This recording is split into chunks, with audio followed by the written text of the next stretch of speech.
باللہ من الشیطان الرجیم بسم اللہ الرحمن الرحیم۔ اللہ تبارک و تعالیٰ کے نام سے شروع جو بڑا مہربان اور نہایت رحم کرنے والا ہے۔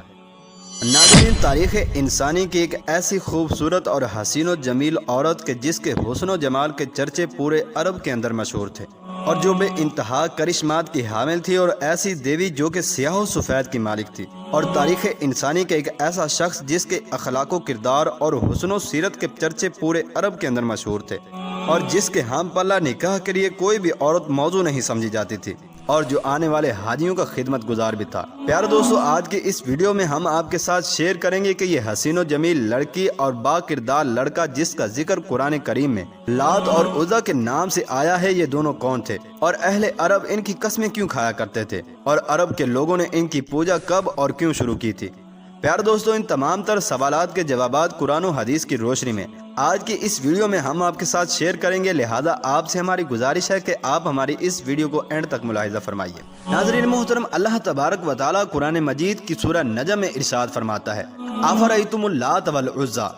اے محبوب کیا آپ نے لات اور عزا کو بھی دیکھا ہے، اور تیسرے منات گھٹیا کو۔ پیارے دوستو، عرب کے لوگ بتوں کی پرستش میں ڈوبے ہوئے تھے، اور مشرکین مکہ کے دو بڑے بت تھے، ایک کا نام لات اور دوسرے کا نام عزا تھا۔ مشرکین کا یہ عقیدہ تھا کہ لات خوشحالی، زرخیزی اور خوبصورتی دیتا ہے، جبکہ عزا جسے کفار خدا کی بیٹی بھی کہتے تھے، کفار کا ماننا تھا کہ عزا سیاہ و سفید کی مالک ہے، دن رات کو بدلنا اور موسمی تبدیلیوں کا کام بھی عزا کے سپرد ہے، اور بات بات پر لوگ لات اور عزا کی قسمیں کھایا کرتے تھے، کیونکہ ان لوگوں کے درمیان لات اور عزا کی پاکیزگی اور اخلاق و کردار بہت زیادہ مشہور تھا۔ پیارے دوستو، کاہن لات اور عزا کا نام لے کر خوب پیسے بناتے تھے۔ ناظرین محترم، عرب کے اندر ایک مشہور اور نیک سیرت آدمی تھا جس کا نام لات تھا۔ کیونکہ مکہ میں لوگ زیارات کے لیے آتے تھے، اسی لیے آئے گئے مہمانوں کی خاطر مدارت کرنے کے لیے وہ ان کو ستو پلایا کرتا تھا۔ یہ بہت ہی رحم دل انسان تھا اور ہر کسی کی مدد کرتا تھا۔ صحیح بخاری کی حدیث نمبر 4859 میں حضرت ابن عباس رضی اللہ تعالی عنہ کا یہ قول نقل ہے کہ لات ایسا شخص تھا جو حاجیوں کے لیے ستو گھولتا تھا۔ پیارے دوستو، یہ بات بھی یاد رکھیں کہ اسی زمانے میں عزا نامی ایک نیک اور شریف لڑکی تھی۔ عزا کے بارے میں یہ مشہور تھا کہ وہ اللہ کی بیٹی ہے، نعوذ باللہ، کیونکہ وہ طائف کے لوگوں کو ایک ویران مکان سے ملی تھی، اور اس کے والدین کا کسی کو بھی علم نہ تھا۔ ناظرین محترم، جب وہ جوان ہوئی تو انتہائی خوبصورت اور حسین و جمیل تھی، لہذا جو کوئی مرد بھی اس کو بری نظر سے دیکھتا تو وہ کسی نہ کسی بیماری میں مبتلا ہو جایا کرتا تھا۔ پیارے دوستو، جب ان دونوں کے چرچے پورے عرب کے اندر مشہور ہوئے تو مکہ اور طائف کے سرداروں نے فیصلہ کیا کیوں نہ لات اور عزا کی شادی کرا دی جائے۔ ناظرین محترم، پھر باہمی مشاورت کے بعد ایسا ہی طے پایا، چنانچہ اس فیصلے کے مطابق لات اور عزا کی شادی کرا دی گئی، جس کے بعد وہ اپنی شادی کی پہلی رات کے لیے کمرے میں گئے، لیکن اس کے بعد لوگوں کو آج تک کبھی بھی نہ مل سکے۔ لات کے چاہنے والے یہ کہتے رہے کہ لات اور عزا ہمیشہ کے لیے امر ہو گئے ہیں، جبکہ عزا کے چاہنے والے یہ کہتے رہے کہ چونکہ عزا کو کبھی کسی مرد نے ہاتھ نہ لگایا تھا، اس لیے اس کی اس پاکیزگی کو ہمیشہ کے لیے بچا لیا گیا ہے۔ پیار دوستو، پھر اس کے بعد سردار عمر بن لہی نے لوگوں کے رویوں کو دیکھتے ہوئے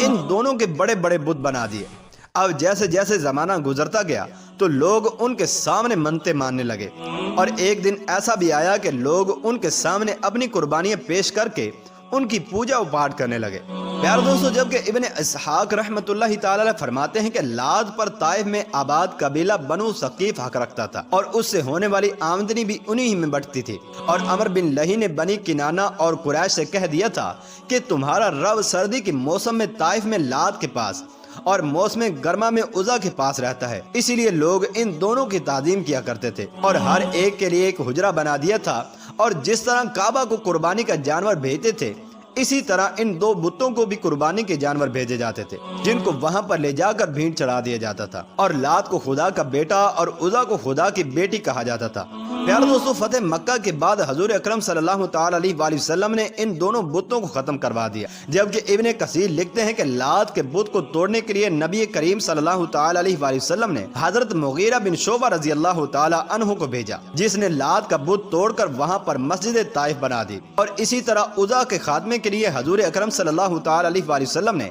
حضرت خالد بن ولید رضی اللہ تعالی عنہ کو بھیجا۔ اس واقعے کو علامہ علوسی نے اپنی کتاب تفسیر روح المعانی میں اس طرح لکھا ہے کہ حضرت ابو طفیل رضی اللہ تعالی عنہ سے مروی ہے، آپ فرماتے ہیں کہ جب اللہ کے رسول صلی اللہ تعالی علیہ وآلہ وسلم نے مکہ مکرمہ کو فتح کیا تو حضرت خالد بن ولید رضی اللہ تعالی عنہ کو بطن نخلہ کی جانب بھیجا کہ وہ وہاں پر جائیں اور عزا نامی بت کو توڑ کر آئیں۔ چنانچہ حضرت خالد بن ولید رضی اللہ تعالی عنہ وہاں سے روانہ ہوئے اور چلتے چلتے جب وہاں پر پہنچے تو وہاں پر آپ نے ایک درخت اور حجرہ پایا۔ چنانچہ حضرت خالد بن ولید رضی اللہ تعالی عنہ نے اس درخت کو کاٹ دیا اور اس حجرے کو توڑ پھوڑ دیا اور اسی کو عزا سمجھا۔ چنانچہ آپ یہ تمام کام کر کے جب واپس آئے تو حضور اکرم صلی اللہ تعالی علیہ وآلہ وسلم نے آپ سے دریافت فرمایا، جس پر حضور اکرم صلی اللہ تعالی علیہ وآلہ وسلم نے ارشاد فرمایا کہ تم دوبارہ جاؤ، عزا کا بت اسی طرح سے اپنی جگہ پر قائم ہے۔ چنانچہ حضرت خالد بن ولید رضی اللہ تعالی عنہ دوبارہ عزا کے بت کو توڑنے کے لیے تشریف لے کر گئے اور برابر چکنے رہے۔ ناظرین محترم، جب مجاوروں نے حضرت خالد رضی اللہ تعالی عنہ کو دیکھا تو پہاڑوں پر پھیل گئے اور کہنے لگے عزا عزا، کہ یکا یکا حضرت خالد بن ولید رضی اللہ تعالی عنہ کے سامنے ایک سیاہ فام اور کالی کلوٹی عورت ظاہر ہوئی جس کے بال بکھرے ہوئے تھے اور وہ برہنہ بدن تھے۔ چنانچہ اس نے جیسے ہی حضرت خالد بن ولید رضی اللہ تعالی عنہ کو دیکھا تو اپنے منہ اور سر پر خاک اڑانے لگی۔ چنانچہ حضرت خالد بن ولید رضی اللہ تعالی عنہ اس کی جانب تلوار لے کر بڑھے اور آپ رضی اللہ تعالی عنہ نے اپنے تلوار کے ایک ہی وار سے اس کے ٹکڑے ٹکڑے کر دیے، جس پر حضرت خالد بن ولید رضی اللہ تعالی عنہ واپس تشریف لائے اور آ کر اس سارے معاملے کی حضور اکرم صلی اللہ تعالی علیہ وآلہ وسلم کو اطلاع دی تو حضور اکرم صلی اللہ تعالی علیہ وآلہ وسلم نے ارشاد فرمایا، ہاں وہی عورت عزا تھی جو کہ ایک بت کے اندر داخل ہو کر اپنی پوجا کروایا کرتی تھی۔ پیارے دوستو، اس طرح سے مشرکین عرب کے سب سے خاص بت لات اور عزا کو اس دنیا سے ہمیشہ ہمیشہ کے لیے ختم کر دیا گیا اور مکہ کی پاک سرزمین کو ہمیشہ ہمیشہ کے لیے بتوں جیسی نجاست سے پاک کر دیا۔ پیارے دوستو، ہم اللہ تبارک و تعالی سے دعا گو ہیں کہ اللہ تبارک و تعالی آج کے اس دور کے اندر بھی بتوں کی پوجا کرنے والے لوگوں کے قلوب و اذہان کو اپنے نور اور شمع ایمان کے ساتھ منور فرما کر ہدایت نصیب فرمائے۔